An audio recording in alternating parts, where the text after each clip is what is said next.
Good evening, I'm Lindsay Strand. ABC's Nightline will be delayed by 1/2 hour so that we may bring you a special Eyewitness News close-up. We were advised today that one of our largest Minnesota-based corporation, Dayton Hudson, may be the target of a hostile takeover. The drama began on June 18th. The giant Dayton Hudson was being pursued by the DART Group. 34,000 jobs hang in the balance. By the end of the day, someone could have control, and we could be gone by the end of July. Enter the Minnesota legislature. A special session is called to pass an anti-takeover bill. I think there's a very strong feeling on the part of legislators that reflects the feeling that the public has that something ought to be done about hostile takeovers in this state to protect Minnesota-based companies. Hostile takeovers are necessary to keep management their feet to the fire. 7 days after it began, the drama concluded, the debate ended, and the votes were counted. There being 120 ayes and 5 nays, the bill is passed. Its title agreed to. The anti-takeover bill that sailed its way through the legislature is now law. It is a law that will affect many Minnesota companies, maybe the one you work for.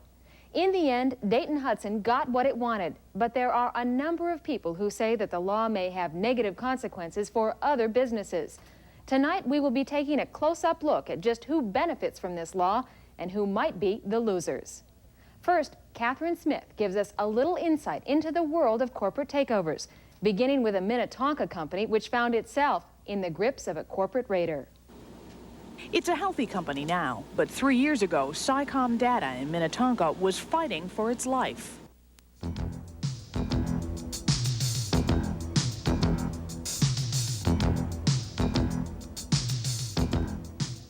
When Dayton's came knocking on the door of the governor asking for protection, both he and the Minnesota legislature promptly answered the call. But should government meddle in the affairs of big business? Should it dictate how a company is run in a free society in the free enterprise system? Erwin Jacobs says no. He has the reputation as that of a corporate raider, but he is also a businessman who opposes the regulation of a free market. Mr. Jacobs is the CEO of Minstar Incorporated. Win Borden says the Minnesota takeover bill has nothing to do with government bailing out big business. Mr. Borden is president of the Minnesota Chamber of Commerce.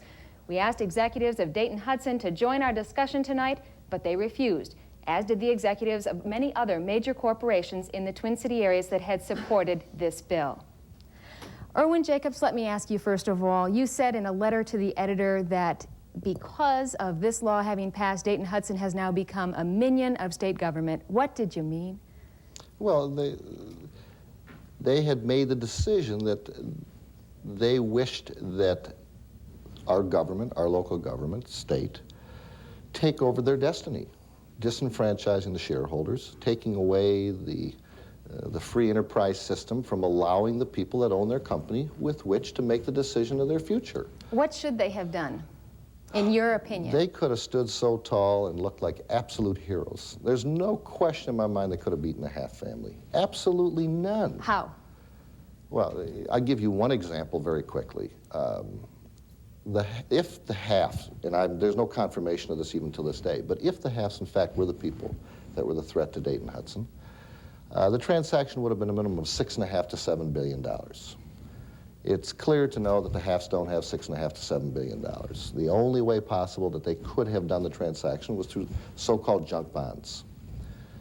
There are only, max, 4 investment banking firms in America that had the ability, and I doubt if the 4 of them could have, individually, could have done a junk bond transaction for the Halfs. There's only 4, in other words. So what would you have done then? I would have gone out and hired all 4 investment bankers and put them on retainer in the Dayton Hudson. I don't think one of them would have turned down Dayton Hudson just for the opportunity of which to do business with them. And why shouldn't Dayton Hudson have gone to the Minnesota legislature and asked for help? Why should they have gone? For what reason should they have gone? To protect themselves? Protect who? Who are they protecting? Are they in fact really protecting the community as they say? Why didn't they go before? This came up, this isn't the first time this came up. They were asked to come there before. And in fact, Ken Mackey himself says, no, I'm not coming there. To me, it's so hypocritical, it stands out just, like a red thumb. Why are you there now if you wouldn't go there before? And I wouldn't have agreed if he went before or now. But the fact is that he didn't go until it affected him directly. Wynn Borden, you represent so many businesses with your organization, and the Chamber came out in support of this bill when it was moving through the legislature and continues to support it. He's saying they're hypocrites and they shouldn't have gone to the legislature. What do you think it's going to do for business? Well, I think there's a diversity of opinion within the business community, and this program will demonstrate that. But on the whole, the vast majority of our members would say it's a step in the right direction. It represented leadership by a DFL governor and bipartisan support by the legislature, overwhelming support. And I think you really need to put the issue in a historic context. Government has always controlled corporations, not only regulated how they do business, but controlled their right to exist. If you go back in Minnesota, 1853, before we were a state, the territorial legislature was setting up the structure by which St. Paul companies could be created. So it's a question of how much regulation.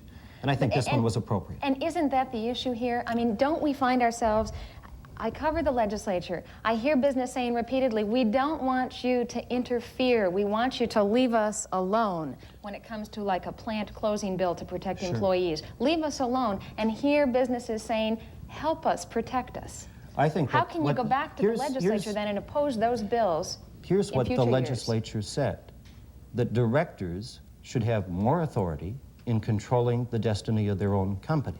Here's what they said. Number one, that instead of having a shareholders meeting called in 20 days to determine whether a multi-billion-dollar company is going to be sold or not, the directors have 55 days to make that decision. Keep going. I don't think that's a small That's issue. number one. That's number a small two. issue.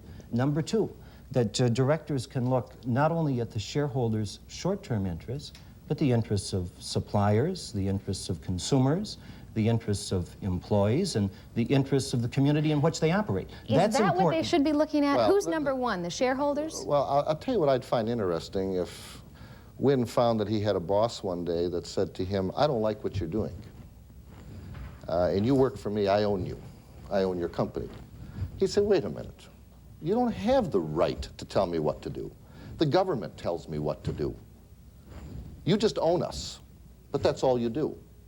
And in fact, what would be your response to your own situation if in fact you were working for somebody and they owned your business? And you'd say, wait a minute, I'm going to the government. They're going to tell me what I can do and can't do. You don't have that right. I think there's some real similarities because the Minnesota Chamber is a collection of 5,500 employers that really own us. They don't speak with one voice, just as 5,500 shareholders When you're would not talking speak politics, with one let's talk voice. business. I'm talking business, and Okay. I'm saying that a board of directors should be able to look at the interests of the employees without being sued by shareholders for violating their fiduciary responsibilities. That was not the case under the old law. It is the case under the new law. I think that's good.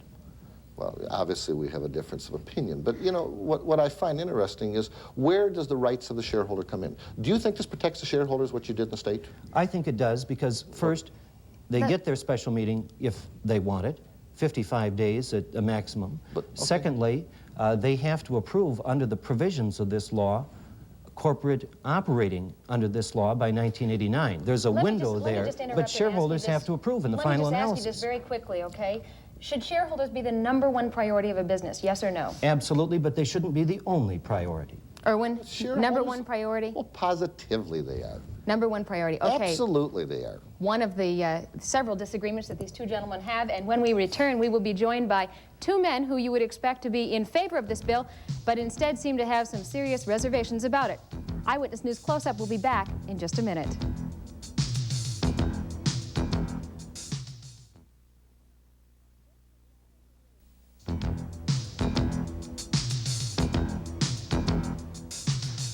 Joining us now in our studio is Mike Hatch, who is the Minnesota Commissioner of Commerce.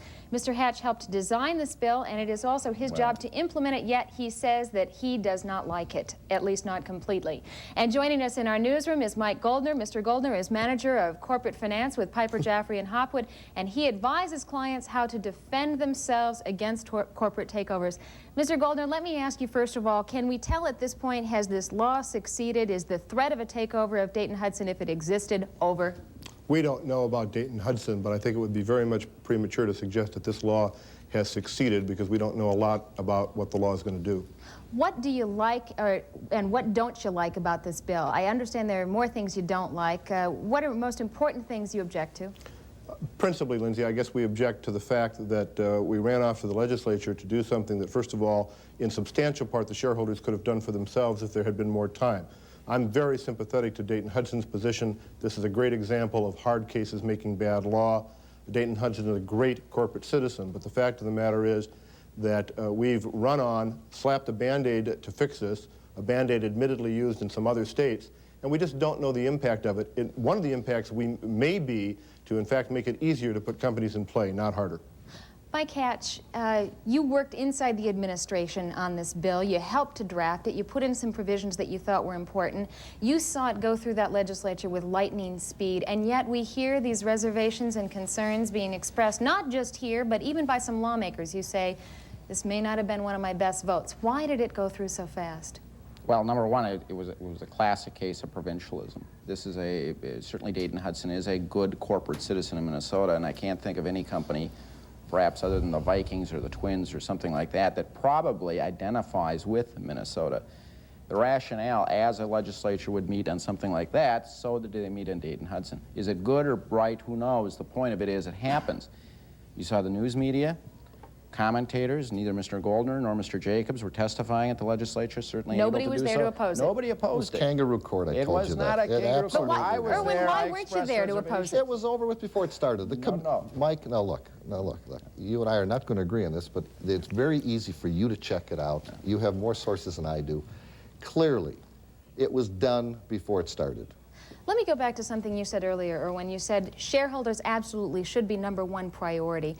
But what, in your business, and when you take over a company and it's a hostile takeover and you end up selling off assets, for example, you weren't involved in this, but Conwood Corporation, based in St. Paul, last year, 1985, I believe, was taken over. It was a hostile takeover, resulted in 800 people being laid off in 3 locations throughout the state, Cloquet, Red Wing, St. Paul, because the company sold off those assets. Now, those companies later then started operating, and there were people that, in fact, were hired back, but the older workers weren't hired back. Lindsay, these people lost their benefits. What does a hostile takeover like that do for employees? There's not a perfect solution is the problem. What everybody's looking for is what is the perfect solution? I asked earlier, where in life is everything perfect? It doesn't exist that way. It's very unfortunate. Let me ask you this. When you take over a company, where is the benefit for the workers? A hostile takeover and you sell off assets? Use our situation, okay? Whether it's AMF. AMF had 20-some thousand employees. They had a corporate staff of 400 people. If you asked the people in the corporate staff, there were 10 people basically at the top, 390 that really catered to them. They didn't need the corporate staff to run a decentralized business. And what this 400 people did was jeopardize the future of 20,000 people. AMF was doing a terrible job. Now, why should someone like myself come in there and do as well as we've done? We've been very successful with it. We've increased jobs. We're focusing on one area, as to the employees, which certainly is important and is a major issue, but there's no doubt the public is upset, and I think everybody here has got to be in agreement on it. There is concerns when you've got the Wall Street scandals that have gone on. There's a public outrage on it, and certainly you look at things that I'm sure you could criticize with regard to the poison pill stuff, the green mail business, things like this ought to be addressed, and certainly were addressed in that bill. Not completely. No doubt about it. Not completely, but they were addressed. You still got green mail in there. Well, is green mail in there, Mike? Erwin, let me ask you this. There's green mail in there till March of 1987. Well, I wanted it right in there right away. But that's okay. But it's there. But listen, it's the only legislature that's effectively attempted to deal with the issue of green mail. Do you agree with green mail? No, I do not. Then how could you endorse the bill leaving it in there till March of 1988? Because it was the only state. It's the only bill we could get to pass at this point in time. But to satisfy who? Dayton Hudson? No, to get it through the legislature. Because the legislature said we want green mail in there. No, they did not say that. Obviously, there's no doubt at that point in time, Dayton Hudson wanted the opportunity to be able to green mail. Okay, there's no doubt about it. Let me ask you this. Let me go ahead and ask you this. What are you hearing from employers now that they've had a chance to look at this? Are they telling you they like it? They're saying it's not a perfect solution. They're saying it's better than the current law. I think a lot of employers are disturbed when they look at what's happening on Wall Street, where a few hotshots in a few days 30 days or less, take the value of Dayton Hudson and push it from 4.1 million to 5.1 billion. 4.1 billion to 5.1. Same thing's happening with multi-foods today. That's insider trading. What's happening in multi-foods? Oh, we don't know that that's insider trading at all. That's not a fair comment. Let me ask you this. With not- Gillette Corporation, Right. we know, and you have said that you have been buying up stock there. Number one, do you intend to try and orchestrate a takeover of I Gillette? made it- And number two, if you did, what would be the impact on the 850 employees in Should we St. buy Paul? or sell? No, just wait a minute. I made it very clear that I have a substantial position in Gillette. It is for investment purposes. I have no intention of a takeover of Gillette, and I assume that the directors and management of this company will deal in the best interest of the shareholders. If, in fact, Why are they you do buying not, it up if you don't want to take it over? I made a very good buy. I bought the stock after they paid Greenmail. They created an opportunity for me. An impact on employees, if that ever were to happen, what impact would there be on employees? I don't have any idea. They seem to be doing very well, Gillette. Can I bring up another point? Not right now, Mike. You can in just a minute. We will be back. We will continue our conversation with these four gentlemen in just a minute on Eyewitness News Close-Up. We are back, and we're going to continue here. Mike Hatch, what's the point you want to make? The point was, I'm going to say, we've got what is it, $180 billion in high-yield, short-term junk bonds being sold out in the market, more than the entire purchase of equipment and plants last year in this country. And the point that I'm getting at is if the economy ever cools off to a point where these are not able to be paid, you're going to have the same issue coming up with the insurance industry and pension funds and everybody else who's financing these ventures that came up with farmland and energy wells and oil wells in the late 70s. Why is The he junk wrong, bonds have Erwin? created more jobs. Right now they have. More jobs They have. than any other So form. that's what they said about farmland when it was so What did high they in the say? late 70s. Okay, gentlemen, let me And ask oil. you, because unfortunately, if you can believe it already, we are drawing to the close here. Let me go ahead and start with you first, Win. What do you think is going to be the impact of this law a year down the line? I think it's going to be a positive impact, and hopefully we What can impact is it gonna refocus have? Are from we gonna attract short-term businesses? profits. We don't want short-term profits. We want production gains and long-term profits. Does this improve Minnesota's think so. reputation as a bad business climate state? I think it improves it. I think the legislature has to do a lot more in terms of plant opening next session. Mike Goldner, what do you think the impact of this legislation will be 6 months down the line? I think there's going to be some litigation over a lot of provisions of the litigation because there are some good companies in this state that people are going to still be looking at. And, So it'll be solved in the courts. I think so. Erwin? I think what they have done in the state of Minnesota is going to create a new wave of proxy contests, where it was the old days, proxy moved out, takeovers came in. The shareholders will speak. There's no question about it.